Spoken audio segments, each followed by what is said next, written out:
Welcome back. एक दफ़ा फिर आज सुबह अली सलमान डॉक्टर आयशा तशरीफ ला चुकी हैं और डॉक्टर साहब ने ब्रेक में बैठ के हमने इनको ब्रीफ़ किया मेरी इस बहन के बारे में, रज़िया के बारे में, जिस इश्यूज़ के थ्रू ये गुजरी। इनकी शादी हुई डॉक्टर साहब, इनकी शादी नहीं चल सकी। लड़के ने शुरू में बहुत फरमाइशें की, इनके वाले साहब ने उनको बर्फ़ के कारखाने में अपनी शेयर होल्डिंग दी, उसके बावजूद फरमाइशें बढ़ती चली गई। आप इसके बारे में अगर इसका हम कोई साइकोलॉजिकल एनालिसिस करें तो आप इस पर कैसे, how would you like to look at it doctor साहब? देखिए, मैंने अभी इनसे जो बात की है रज़िया से, तो मुझे पता चला है कि ये चौथे नंबर की बहन है जी। इनसे बड़ी जो 3 बहनें हैं उनकी शादियां ऑलरेडी हो चुकी हैं और वो ख़ानदान में हुई हैं और वो अपने अपने घरों में बज़ाहिर खुश हैं। होता ये है कि जब आप शादी ही इसी बलबूते पे करते हैं, जहेज़ के बलबूते पे, तो ज़्यादातर चांसेस इसी चीज़ के होते हैं कि वो चलेगी नहीं और ये डिमांड जो है वो मज़ीद बढ़ती ही चली जाएंगी। अगर उन्होंने कोई शेयर मांगा था या उन्होंने ये कहा था कि हमें कुछ पैसा चाहिए, कुछ जहेज़ चाहिए फ़ौरी तौर पे, जिसकी बुनियाद पे हम शादी के लिए रज़ामंदी का इज़हार करेंगे, तो उसी वक्त अगर इस बात को एड्रेस कर लिया जाता तो मेरा ख़्याल है काफ़ी बेहतर सूरत हाल हो सकती थी, नंबर 1। नंबर 2, जब ऐसी चीज़ें हो जाती हैं तो अब ज़ाहिर है ये 8 बहनें हैं माशाल्लाह, आपस में एक दूसरे से भी थोड़ी जो सिबलिंग राइवलरी जिसको कहते हैं वो भी डेवलप हो जाती है कि और बहनें जो हैं वो ख़ानदान में हैं, ये लोग खुश हैं, सब जाने पहचाने लोग हैं और हम हैं बिल्कुल गैर लोगों में मुझे मेरी शादी कर दी, मेरा कसूर क्या था।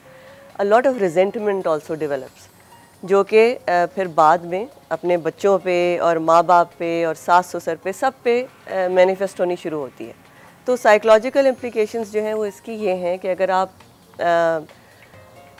एक बेचारी बच्ची, मैं कहूँगी, उसकी आप शादी कर दें, वो अपनी तरफ से तो बहुत खुश है कि जी मैं अपने घर जा रही हूँ और मेरे साथ बहुत अच्छा बर्ताव होगा और मेरा एक ख़ावंद होगा जो मुझसे बहुत मोहब्बत करेगा, और वहाँ जाके उससे जो है वो ये कहा जाए कि भाई तुम फ़लानी चीज़ क्यों नहीं लेके आई हो या तुम अब इस चीज़ का इंतज़ाम क्यों नहीं कर रही हो, तो एक बहुत मुश्किल सूरत हाल डेवलप हो सकती है। तो मेरा ख़्याल में इसका जो सबसे बेहतरीन तदारुक है वो यही है, जैसा मुफ्ती साहब ने कहा कि आप इखलाक और दीन के ऊपर बेस करें अपनी नॉलेज को। उसके साथ मैं एक चीज़ और ऐड करूँगी कि एक इल्म का होना ज़रूरी है। अगर आप बिल्कुल ही बग़ैर पढ़े लिखे हैं, ज़ाहिर है हर तरह के लोग हैं हमारे माशरे में, तो ये चीज़ करनी ज़रा मुश्किल हो जाएगी। तो फिर इखलाक और दीन ही की प्रेफरेंस जो है वो रखनी चाहिए। लेकिन अगर थोड़ी बहुत इल्म और शऊर जो है वो डिटर्मिन कर लिया जाए लोगों के अंदर, तो इस चीज़ का अच्छा तदारुक हो सकता है। डॉक्टर साहब, क्विक नोट के ऊपर, बहुत सारी बच्चियां ऐसी हैं जो बड़े वेल ऑफ घरों से हैं, वो ढेर सारे जहेज़, मेरा ख्याल है जहाज़ हेलीकॉप्टर तक ले जाती हैं, मगर वो शादियाँ भी नहीं चलती हैं, तो उसकी वजह तो जहेज़ ही होती है, फिर वो क्यों नहीं चलती हैं? देखिए, ज़रूरी नहीं है कि उसकी वजह जहेज़ ना हो।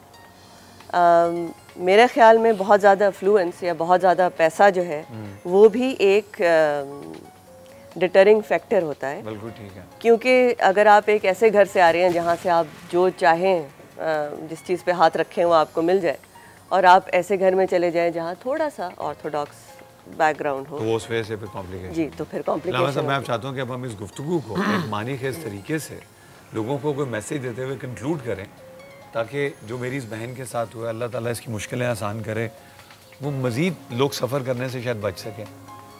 या बिस्मिल्लाहिर्रहमानिर्रहीम, जैसे कि डॉक्टर साहब फरमा रही थी कि जल्दी हरगिज़ नहीं करनी चाहिए। जो रिश्ते करना आना एक मरहला है, आने के बाद फ़ौरन बेटी को रवाना कर देना ये दूसरा मरहला है। दोनों बातें ख़राब। रिश्ते के ज़ाहिर के जैसे इनका रिश्ता एक रिश्ते कराने वाली खातून ने कराया, तो बहुत से लोग मैरिज ब्यूरो चला रहे हैं, बहुत से लोग ये काम कर रहे हैं, लेकिन जो भी रिश्ता आए, माँ बाप को फौरी फैसला नहीं करना चाहिए। कतई तौर पर इसको अपने जहन में रखने कि जल्दी यकीनन नुकसानदेह हो सकती है। लिहाजा पूरी छानबीन करें कि जिस बच्चे का रिश्ता आ रहा है उसकी तालीम कैसी है, रोज़गार कैसा है, सीरत कैसी है, तबीयत में लालच तो नहीं है, घमंड तो नहीं है, जालिमाना मिजाज तो नहीं। ये सब बातें जब मुतमईन हो जाए एक चीज़ ज़ाहिर है कि अगर हम एक लड़के का गुज़श्ता 2-3 बरस का 4 बरस का हम मालूमात करते हैं, हासिल करते हैं कि भाई इसने अभी तक ज़िंदगी कैसे गुजारी है, उसके साथियों से, उसके दोस्तों से, उसके ख़ानदान के लोगों से, तो एक तसव्वुर उसके जहन में आ सकता है। ये तसव्वुर आने के बाद जो रिश्ता करेंगे तो फिर उम्मीद है कि इंशाल्लाह ये पायदार साबित होगा। इंशाल्लाह जल्दी में जो रिश्ते होते हैं, इन बहन को जो परेशानी हुई इसी बिना पर हुई कि एक खातून रिश्ता लेकर आई और बाप को या माँ को जल्दी थी कि भाई मेरी बेटी किसी घर जाए अपने, इस जल्दी ने इनको ये नुकसान का रास्ता खोल दिया।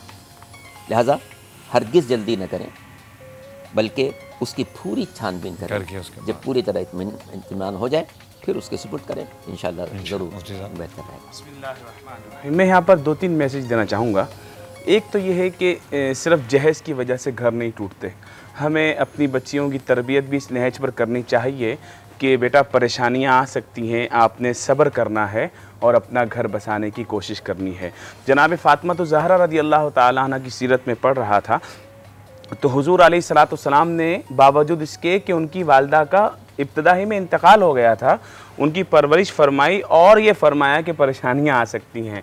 फिर हते अली हते फ़ातिमा तो ज़हरा रज़ी अल्लाह ताला अन्हा ने घर के काम काज भी बांट लिए कि बाहर अल्लाह तुम करना, घर वाला मैं करूँगी। और ख़ुद जो खातून जन्नत हैं, जो जन्नत की औरतों की सरदार हैं, वो चक्की पीसा करती थी, वो सारे काम घर के खुद किया करती थी। बच्चियों की आदत हमें थोड़ा सा यूँ करनी पड़ेगी कि बच्चियाँ भी जो है वो गुजारा करने की पोजीशन में आए। एक बात तो ये, दूसरा ये कि बच्चियों को हम तहफ़्फ़ुज़ नहीं देते निकाह में। एक थोड़ी सी बात ये की जाती है कि जनाब ये महर जो है वो 32 रुपये 8 आने रख दें आप, ऐसा भी मशहूर है। मैं कहीं निकाह पढ़ाने जाता हूँ तो कहते हैं जी वो शरीयत मोहम्मदी 32 रुपये 8 आने मैं रख दें। मैंने कहा भाई ये कौन सी शरीयत मोहम्मदी अभी ये जो 32 रुपये 8 आने है, ये कौन सा दौर चल रहा है। जनाब फ़ातिमा तो ज़हरा रज़ी अल्लाह ताला अन्हा का आप देखें 400 मिसकाल 150 तोला उनका महर था।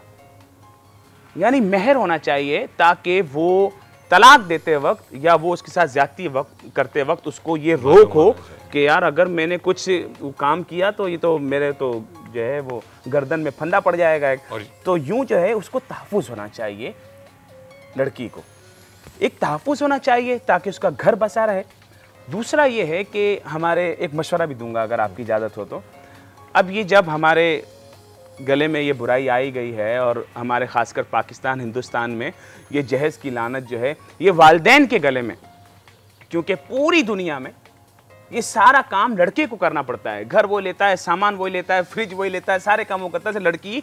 और लड़की जो कपड़े पहनती है या जो उसका वो सामान है वो उसके घर पहुंचाता है जेवर समेत, और सिर्फ लड़की अपने घर से आ जाती है। चलें जी, कोई सामान नहीं देना पड़ता, हमें यहाँ देना पड़ता है। अब ये जब परेशानी हमारे पास हो ही गई है तो हमारे इदारों को आगे आना होगा जो सपोर्ट करें।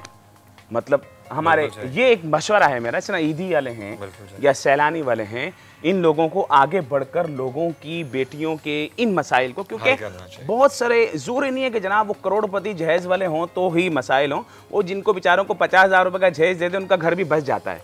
मतलब हमारा माशरा ऐसा है। बहुत अच्छा मशवरा साहब, आपने जो तीनों बातें की। लामा साहब आपका बहुत शुक्रिया। डॉक्टर साहब वक्त कम था, थैंक यू वेरी मच। बहन तुम्हारे लिए हम शायद और बहुत कुछ तो ना कर सकें, मुफ्ती साहब का मशवरा बहुत अच्छा था।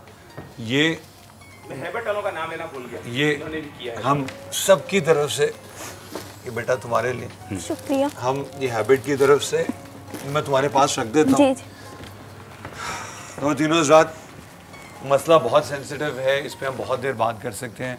मुफ्ती साहब, लामा साहब और डॉक्टर साहब ने जो ख़ास तौर पे बातचीत की है, आई थिंक ज़िंदगी बहुत अच्छी गुजर सकती है अगर सादगी उसमें इन्वॉल्व हो जाए। हम अपनी ज़रूरियात से बढ़कर अपनी चादर से जब पैर बाहर फैलाते हैं तो मुश्किलात बढ़ती हैं। वाकई वो जो लामा साहब ने शुरू में फरमाया, ये मुफ्ती साहब ने शादी के अगले दिन पता चलता है कि जी 20-25 लाख रुपये तो यहीं पर पड़ गए, अब अगले 5-10 साल 25 लाख रुपये कमा के पूरे करते रहो। ये एक बहुत सीरियस इशू है, ये बहुत सेंसिटिव इशू है, और अल्लाह ताला हमारी उन तमाम बहनों के लिए आसानी फरमाए जिनकी अभी शादियाँ होनी है और जिनकी शादियाँ सिर्फ इस वजह से नहीं हो रही हैं कि जहेज़ का मसला एक बहुत बड़ा क्वेश्चन मार्क है उनके सामने। अपना बहुत ख्याल रखिएगा, अपने पड़ोसियों का। आपसे कल इंशाअल्लाह ताला फिर मुलाकात होगी, एक और बड़े सेंसिटिव सब्जेक्ट को हम एड्रेस करेंगे और हमारी कोशिश होगी लामा साहब और मुफ्ती साहब हमारे साथ हों। सी यू टुमारो मॉर्निंग एट आज सुबह विद अली सलमान।